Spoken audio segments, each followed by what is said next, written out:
Namaskar दोस्त, मैं मानव Sinha and you are watching that one show which satisfies your hunger for everything automotive right at one place. जी हाँ, आप देख रहे हैं The Times Drive Show. हर बार की तरह इस बार भी हम लेकर आए हैं एक action packed lineup. But this time things are a little bit different because today I am in Tokyo bringing the best of Japan Mobility Show 2025. तो बिना किसी देरी के चलिए शुरू करते हैं.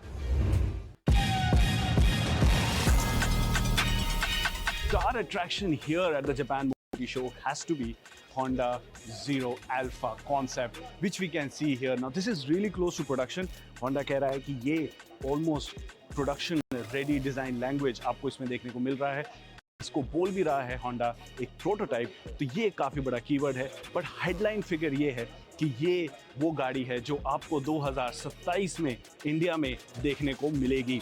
2027 is when this electric car is coming. It will compete in the mid-size SUV space. Let's take a closer look at what it offers.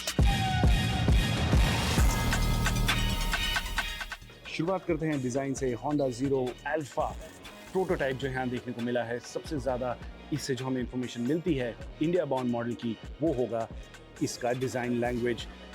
Honda का कहना है कि it's almost production ready and they have pretty much finalized what they want to showcase with the car. The star attraction is this new light design that you will see on the Honda electric car.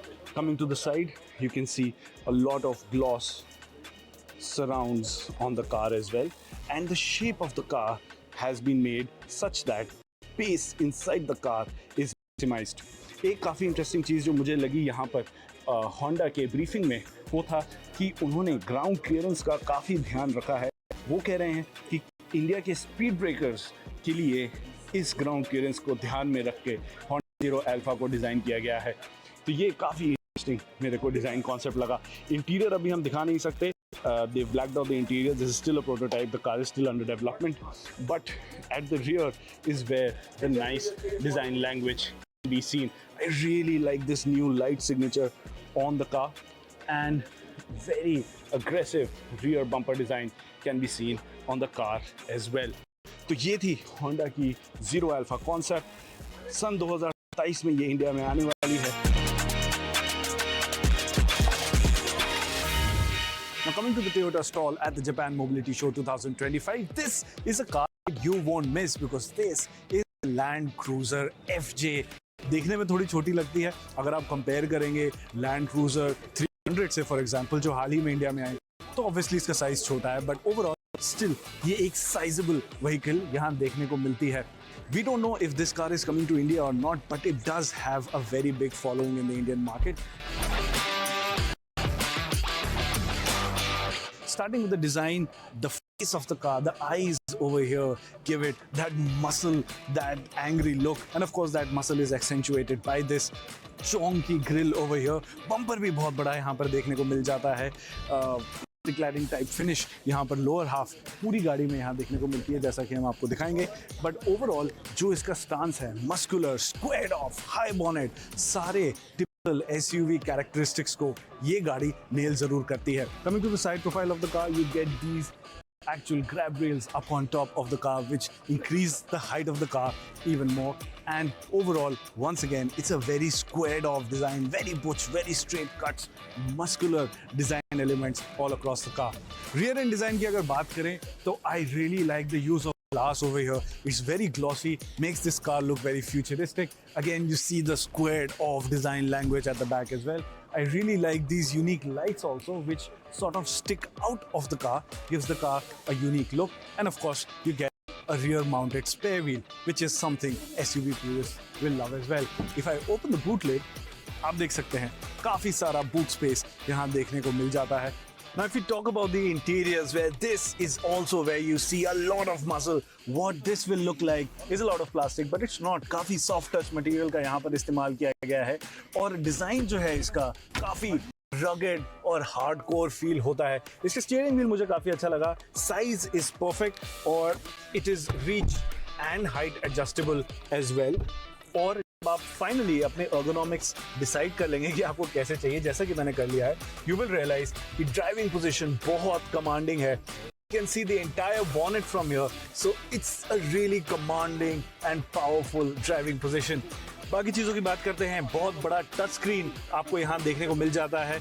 Instrument cluster भी digital है और बहुत बड़ा है, और AC vents भी मुझे इसके काफ़ी अच्छे लगे। थोड़ा यूनिक सा डिज़ाइन यहाँ पर देखने को मिल जाता है। और सेंटर कंसोल पे बहुत सारे ऑफ रोड बटन्स भी देखने को मिल जाते हैं। बहुत सारे बटन्स यहाँ, air con controls, heated seats, heated steering, तो आप समझ सकते हैं थोड़ा सा एनालॉग फील है, but it is something that SUV purist will like. Now let's get to the back. Rear seat space की बात करें तो आप देख सकते हैं decent amount of knee room, leg room मेरे को देखने को मिल जाता है। लेग रूम एक्चुअली काफ़ी ज़्यादा है, मैं अपने पैर सीट के अंदर बहुत आराम से रख सकता हूँ, और हाइट में भी कोई प्रॉब्लम देखने को नहीं मिलती है। एक सरप्राइजिंग चीज़ ज़रूर है, यहाँ पे ड्रॉप डाउन आर्मरेस्ट देखने को नहीं मिल रहा। यूजुअली आजकल की नई गाड़ियों में ऐसा नहीं होता, बट ये स्पेस बेस्ट फॉर 2 सीटर्स है। स्पेस की ओवरऑल यहाँ पर एज सच कोई प्रॉब्लम हमें देखने को नहीं मिली। Let's talk about the engine under the hood. It's not a small one. 2.7 liter engine is what you get under the hood. Petrol engine, obviously. It doesn't make a lot of power, but all of that is a little bit irrelevant. ऐसी गाड़ियाँ अपने all-wheel drive, off-road, go anywhere capability, and of course अपने road presence के लिए खरीदी जाती है। तो performance में ज़्यादा नहीं जाएंगे, क्योंकि अगर ये गाड़ी इंडिया में आएगी तो performance हो सकता है थोड़ा सा भी हो जाए, but 2.7 लीटर इंजन यहाँ हमें देखने को मिलता है।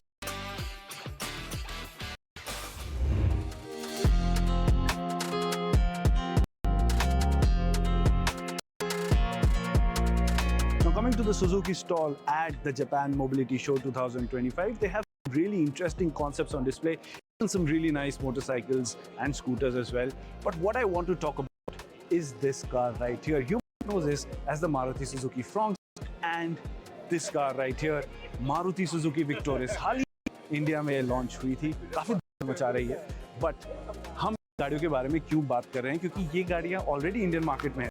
वेल, आइडिया सिंपल है, फ्लेक्स फ्यूल।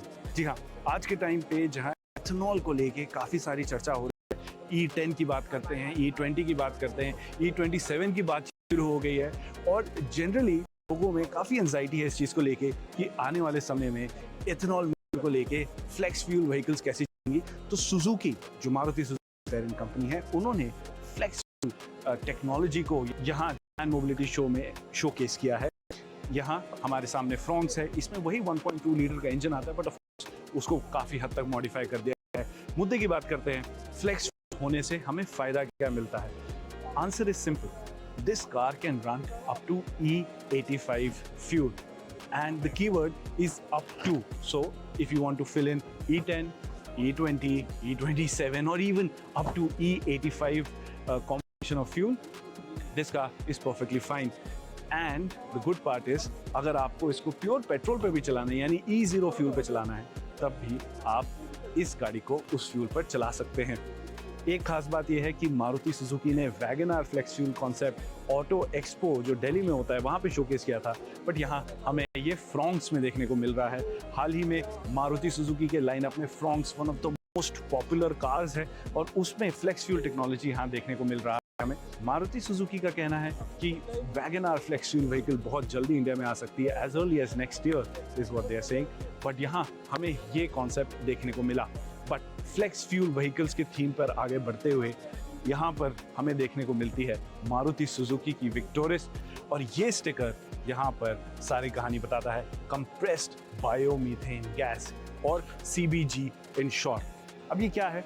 आप कंप्रेस्ड नेचुरल गैस को तो ज़रूर जानते होंगे, CNG इक्विप्ड कार्स इंडिया में मौजूद है। मारुति सुजुकी विक्टोरिस भी CNG वेरिएंट में उपलब्ध है, लेकिन compressed biomethane gas is an even more advanced stage of compression for methane gas. Now what that means that not only your energy density is going up so that you're using less fuel to get more out of it, but also your sustainability index as a result becomes so much better. और इसी के साथ वक्त हो चला है एक छोटे से ब्रेक का टाइम्स ड्राइव शो पे, but don't go anywhere. Once we're back, the action from the Japan Mobility Show 2025 continues.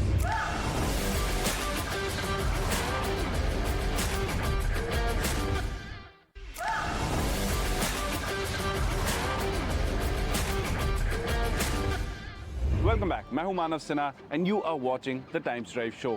अब इस एपिसोड में अगर आप हमारे साथ फर्स्ट हाफ से बने हुए हैं, तो हम लेकर आए हैं action straight from the Japan mobility show 2025. So without any further ado, let's dive back into the action. Coming to the Japan Mobility Show 2025 and not about two-wheelers will be a bit of a crime. But Japanese manufacturers ने इतनी limelight नहीं ली है जितना कि German automaker BMW यहाँ limelight steel कर रखी है with the BMW M1000R. चलिए जल्दी से नजर डालते हैं कि ऐसा क्यों है.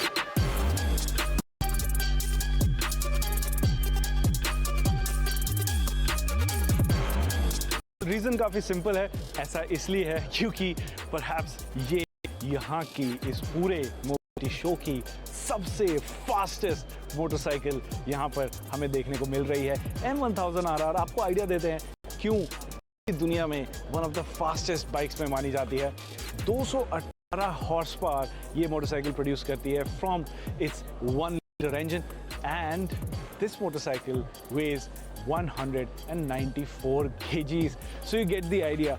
More horsepower than the weight. It's more than 1:1 horsepower to weight ratio, and that makes this motorcycle extremely light and extremely powerful. But not only does it go fast, it also looks extremely fast. Of course, the highlight is this beautiful piece of kit over here, pure carbon fiber, and you can see this winglet design the front end down while those hard braking into the corners, and even when you're accelerating out of the corners and whacking that throttle open, it prevents wheelies by transferring weight to the front. बहुत ही बड़ा spoiler है. Images और video इसको justify नहीं करते कि actually में कितना बड़ा है. यहाँ फिजिकल मोटरसाइकिल को देखने पर पता चलता है कि ये एक अलग ही किस्म की मोटरसाइकिल, एक स्पेसशिप जैसी देखने को मिल जाती है. बाकी चीज़ों की बात करते हैं, 17 इंच का व्हील यहाँ पर देखने को है, बहुत बड़े डिस्क ब्रेक्स देखने को मिलते हैं, मैक्सिलर टायर्स यहाँ पर देखने को मिल जाता है, और टिपिकल S1000RR फैशन में हमें यहाँ फेयरिंग में ये ग्रिल डिज़ाइन भी देखने को मिलता है. ग्रिल्स की बात करते हैं. I think BMW S1000RR has been one of the best looking motorcycles over the years. Of course, its iconic odd-eyed design, uneven headlights is what made it stand out. आज के टाइम पे इसका face symmetrical देखने को मिलता है. तो क्या आपको ये डिज़ाइन अच्छा लगता है या फिर वो एसिमेट्रिकल डिज़ाइन ही आपको पसंद है? वेल, जो भी आपका आंसर हो. अगर आप ग्रिल्स के शौकीन थे तो आपको फेयरिंग में आज भी ग्रिल देखने को मिल जाता है. टैंक पर आप देख सकते हैं और ज़्यादा कार्बन फाइबर देखने को मिलता है. मेरे को काफ़ी अच्छे लगे ये छोटे छोटे वेंट्स जो यहाँ पर देखने को मिल जाते हैं. रेस एग्जॉस्ट भी देखने को मिलता है. यहाँ हम ये मोटरसाइकिल स्टार्ट नहीं कर सकते for obvious reasons, but trust me ये एक लाउड मशीन होने वाली है. 865 मिलीमीटर सीट हाइट यहाँ पर देखने को मिलती है. काफ़ी ऊंची भी है. रीज़न इसलिए है कि अगर आप सीट ऊपर होगी और ये लो क्लिप ऑन हैंडल बार होगा और आपका पेग यहाँ नीचे रियर सेट होगा तो आपको एक फुल टक रेस पोजीशन इस मोटरसाइकिल पर देखने को मिलेगी. This is what you need for those track days and those lap time attacks. Let's talk about the handlebar. Again, low set clip-ons, really tucked in, aggressive. But here's the cool thing about the M1000RR. It's a full bike, right? But you still get to see heated grips on a motorcycle like this as well, which is again just crazy. सिर्फ और सिर्फ BMW ही है जो ऐसी performance segment में भी heated grips देता है ताकि आपकी क्रूजिंग और लॉन्ग डिस्टेंस टूरिंग में आपको आराम मिले. Last but not the least, fully adjustable suspension आपको यहाँ देखने को मिलता है. फुल्ली डिजिटल इंस्ट्रूमेंट क्लस्टर देखने को मिलता है. ऑब्वियसली चाबी हमारे पास नहीं है वरना मैं आपको ये ऑन करके दिखाता, but fully digital instrument cluster भी है और ये बबल शेप वाइजर भी देखने को मिलता है for good wind detection. All in all काफ़ी कुछ है इस मोटरसाइकिल में करने के लिए. हम पूरा दिन स्पेंड कर सकते हैं क्योंकि इसमें इतनी सटीक लेवल की इंजीनियरिंग गई. So much work has gone into making this motorcycle what it is. So it's no wonder that it is one of the most iconic motorcycles on display here at the Japan Mobility Show.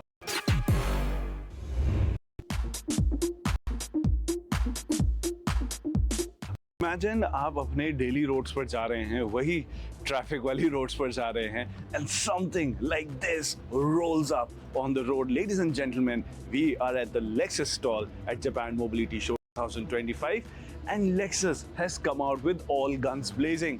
ये है Lexus LS concept.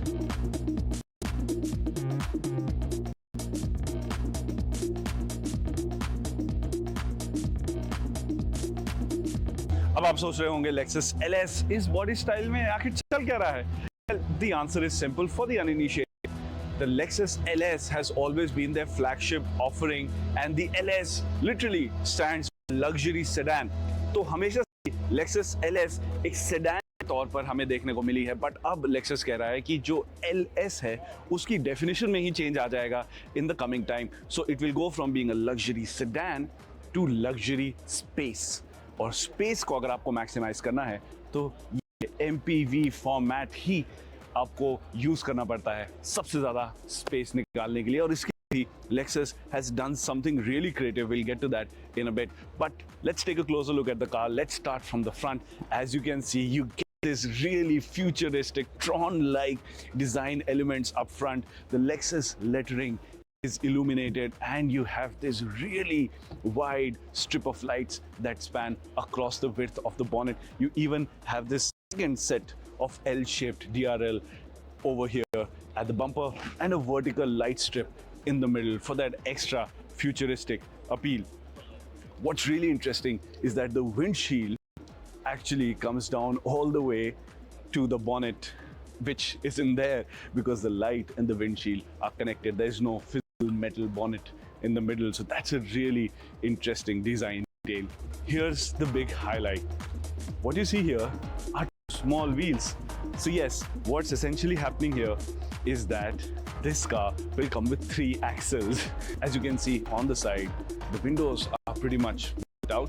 And one last thing, there's text over there. And coming to the boot space, again, maximizing space is what this car is all about. As you can see, the boot opens in 2 parts. This entire part comes down and there's a half that opens up top as well, revealing the boot space at the back. But the party piece is on the side, so let's get to it. And that, ladies and gentlemen, is this angle of the car. Like I said, as you can see, you have 3 rows of seats in the car. The middle row of seat actually revolves as well, so you will see in this shot how the middle bench is revolving, going from front facing the direction of where the car is being driven to spinning around and having a more cozy setup in the middle. That's what you can do when you have such a massive piece of machinery with this unique approach to maximizing space. Even the front of the car is really unique. You can see the interiors are very minimalistic, very futuristic. So overall, the Lexus LS has now a new definition. It's no longer a sedan.